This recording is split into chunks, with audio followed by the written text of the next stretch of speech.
Next question देख लेते हैं। अगला प्रश्न हमारे पास दे रखा है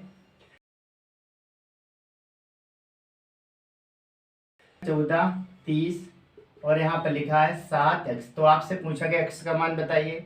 ठीक है, नेक्स्ट क्वेश्चन हमारे पास है 36, 81, 36, 81 x। तो आपसे पूछा गया है कि बताइए x का मान। बात लिखनी है यहाँ पर a अनुपात b समानुपात c अनुपात d। अगर इस बात की हम करें चर्चा करें तो इसमें याद रखना बाहर बाहर का अंदर अंदर का मल्टी, यानी कि आप कह सकते हैं a मल्टीप्लाई d बराबर क्या होता है b मल्टीप्लाई c बराबर होते हैं। इसी लॉजिक से इस क्वेश्चन को हम सोल्व करेंगे।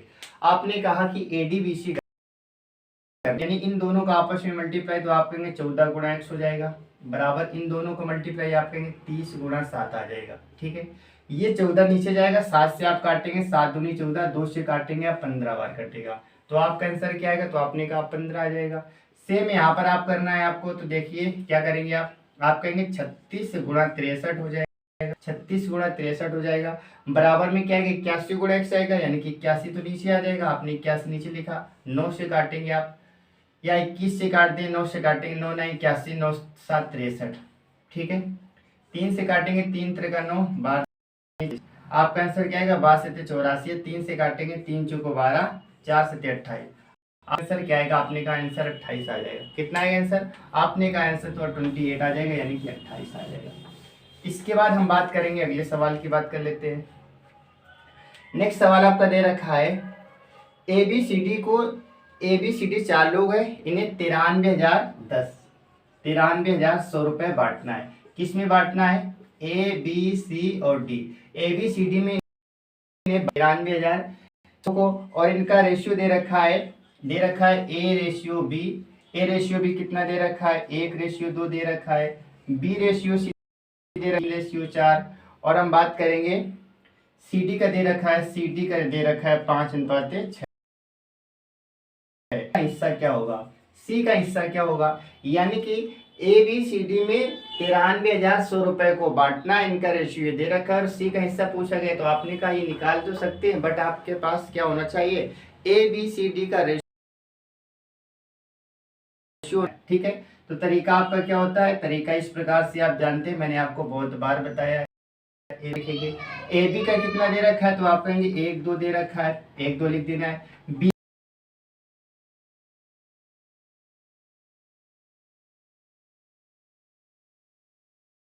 इसे आगे बढ़ाते, इसे आगे यहाँ पर ये आएगा और यहाँ पर ये आ जाएगा, यहाँ पर 5 आएगा, यहाँ पर 5 आएगा। इस प्रकार से मैंने आपको कई बार बताया है। ठीक है, तो चलिए मल्टीप्लाई कर लेते हैं। मल्टीप्लाई करने से आपको पता चल जाएगा रेशियो क्या रहेगा। आप कहेंगे 3 × 15, यहाँ से 15 आएगा, 5 × 15 दूनी 30, यहाँ से 30 निकलने वाला है, 5 चौको 20, 20 दूनी 40 निकलने वाला है, और 4 दूनी 8 से 48 निकलने वाला है। ये तो आपका रेशियो आ गया। अब आपसे कहा गया 93,100 को बांटना है, तो बताइए क्या ये पूरा रेशियो इसके बराबर हो जाएगा? क्योंकि ये सबका रेशियो में मानना है और टोटल में वैल्यू इतनी दे रखी है, आपने जोड़ना है। 8 5 13 करेंगे, कैरी आपके पास 1 हो जाएगा। 4 4 8 3 11, 1 12, कैरी का 13, यानी कि 133 किसके बराबर हो जाएगा? 93,100 के बराबर हो जाएगा। आप इसे काटेंगे तो आप कहेंगे कितनी बार कटेगा ये? तो आप कहेंगे 3 बार कट जाएगा। कितनी बार?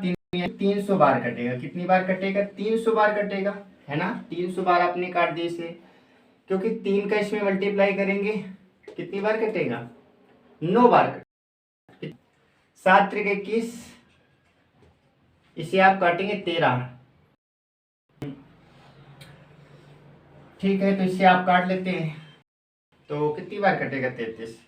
11 से इसे काटे अगर हम, तो इसमें 3 में मल्टीप्लाई किसका करें? इसके पास आ जाए। तो आपने कहा अगर इसमें 3 का करेंगे तो बहुत कम हो जाएगा, 13 करेंगे तो 13 × 39, लेकिन यहाँ पर तो 1 आ रहा है। आप कहेंगे आप क्या करेंगे? आप 17 × 51 ज्यादा हो जाएगा, है ना। आप इसे काट लेना, ठीक है। अब आप तो इसे इतना ही कर सकते हैं, आप इसे काटेंगे, 1 की वैल्यू आएगी और आपसे C का हिस्सा पूछा गया, तो क्या करना है? 40 का मल्टीप्लाई कर देना है। आपने क्या करना है? 40 का मल्टीप्लाई कर देना, इतना आप कर सकते हैं। 1 की वैल्यू निकालेंगे और आप क्या करेंगे? 40 का मल्टीप्लाई कर देंगे। बस आपको रेशियो बनाना आना चाहिए।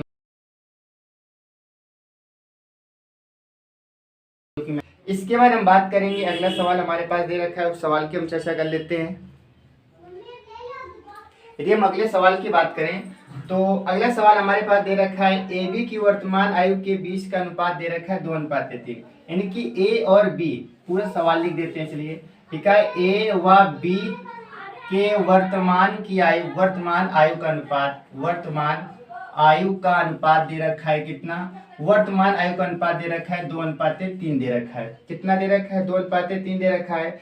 5 वर्ष बाद उनकी आयु का अनुपात कितना होता है, 5 वर्ष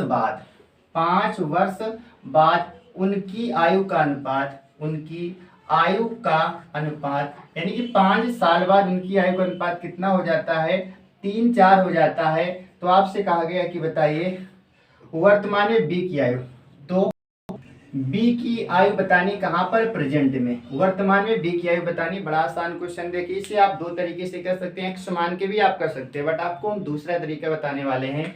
बच्चे याद रखना, यहाँ पर ए और बी दे रखा है, ए बी दे रखा है, इनका रेशियो कितना दे रखा है, 2:3, यानी कि इनकी आयु का उम्र का रेशियो कितना दे रखा है, 2:3 दे रखा है। इसके बाद 5 साल बाद क्या हो जाता है, इतना हो जाता है, कितना, 3:4 हो जाता है। कितने साल बाद होता है, 5 साल बाद। बच्चे याद रखना, अगर बाद की बात हो हमेशा प्लस लेते हैं, पहले की बात हो तो माइनस लेते हैं। आप कहेंगे 5 साल बाद ये होगा, 5 साल बाद ये होगा। अब इसमें आपको कैसे गुणा कराना है, क्रॉस में मल्टीप्लाई कराना है। इन दोनों का मल्टीप्लाई कराना है तो आप कहेंगे 4 दूनी 8 आएगा। इन दोनों को मल्टीप्लाई कराए ना, आप कहेंगे 3 त्रिका 9 आ जाएगा। फिर आपको इस प्रकार से मल्टीप्लाई कराना है, आप कहेंगे 4 पंचे 20 आ जाएगा। आपको इस प्रकार से मल्टीप्लाई करना है तो आप कहेंगे 5 3 15 आ जाएगा। इन दोनों के अंतर के बराबर करना है। 9 8 का अंतर क्या रहेगा, तो आप कहेंगे 1 रहेगा। 15 20 का अंतर क्या रहेगा, तो आप कहेंगे 5 रहेगा, यानी कि 1 का मान तो 5 आ गया।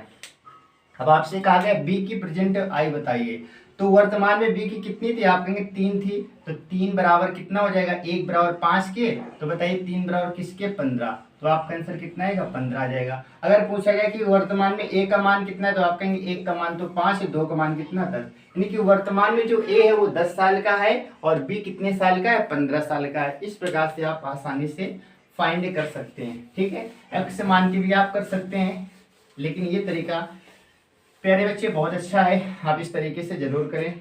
इसके बाद हम बात करेंगे, अगले सवाल की बात करेंगे। दो संख्या 5 7 के अनुपात में यदि प्रत्येक संख्या में 6 जोड़ दिया जाता है तो अनुपात 3 4 हो जाता है। यानी कि दो संख्याएं हमारे पास, दो संख्याएं हैं, दो संख्याओं का अनुपात दे रखा है। दो संख्याओं का अनुपात कितना दे रखा है, दो संख्याओं का अनुपात दे रखा है 5:7 है, 5 7 है। फिर कहा गया कि प्रत्येक में 6 जोड़ा जाता है, प्रत्येक में 6 जोड़ा जाता है, प्रत्येक में 6 जोड़ा जाता है। यदि प्रत्येक में 6 जोड़ दिया जाता है तो यह अनुपात कितना हो जाता है, 3 4 हो जाता है। तो यह अनुपात कितना हो जाता है, यह अनुपात 3 4 हो जाता है, 3 4 हो जाता है। तो आपसे कहा गया कि बताइए संख्या कौन सी है, संख्याएं बतानी है, यानी कि संख्या आपसे पूछे गए। तो इस सवाल को भी आप इसी प्रकार से करेंगे, है ना, आप इसी प्रकार से करेंगे। देखिए पहले क्या था, 5:7 था, अब कितना हो जाता है, 3:4 हो जाता है। कितना जोड़ा गया, 6 जोड़ा गया, तो आप यहाँ पर 6 लिखेंगे, 6 यहाँ पर लिखेंगे। क्रॉस में मल्टीप्लाई करेंगे तो आप कहेंगे 5 चौको 20 हो जाएगा। इधर आप कराएंगे तो आप कहेंगे 7 त्रिका 21 हो जाएगा। इधर आप कराएंगे तो आप कहेंगे 24 आ जाएगा, और आप इधर कराएंगे तो आप कहेंगे 6 त्रिका 18 आ जाएगा। इन दोनों का अंतर, इन दोनों के अंतर के बराबर करना है। 21 में 20 घटाएंगे तो आप कहेंगे 1 का अंतर आएगा, और 24 में 18 घटाएंगे तो आप कहेंगे 6 का अंतर आएगा। 18 से 24 6 का अंतर आ गया। आपसे एक आगे संख्या बताइए, तो संख्या तो हमारे पास 5 7 थी, तो ये संख्या कितनी हो जाएगी, 1 बराबर 6 के, तो बताइए 5 बराबर कितने के, 6 पंचे 30 हो जाएगा, और इसका मान कितना आएगा, 7 6 42 आएगा। तो आपकी संख्या कितनी हो जाएगी, 30 और 42, ये दोनों संख्याएं आ जाएंगी।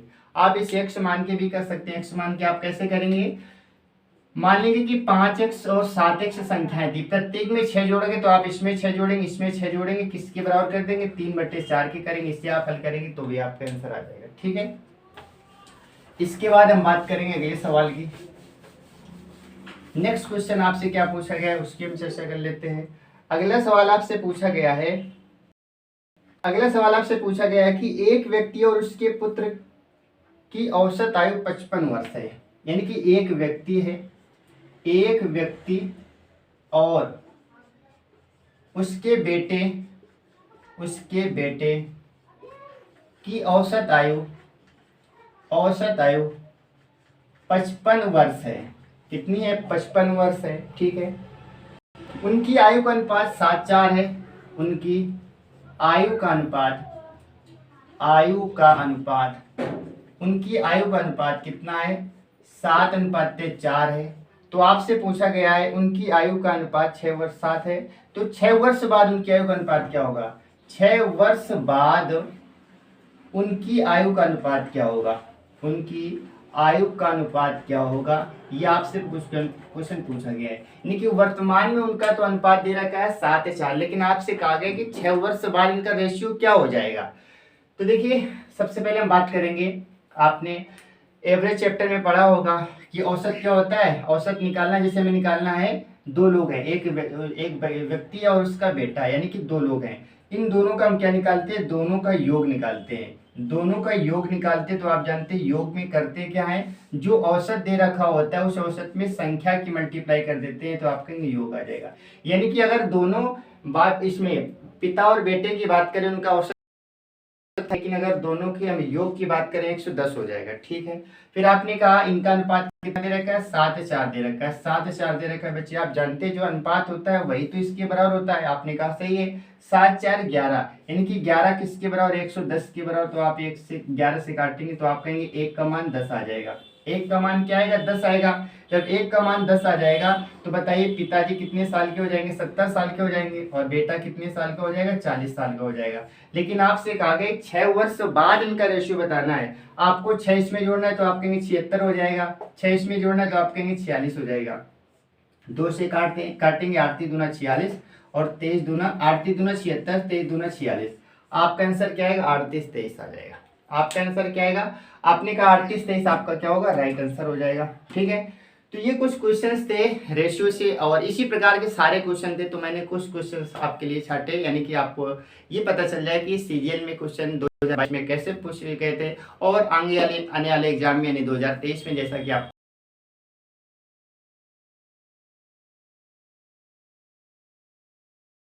एक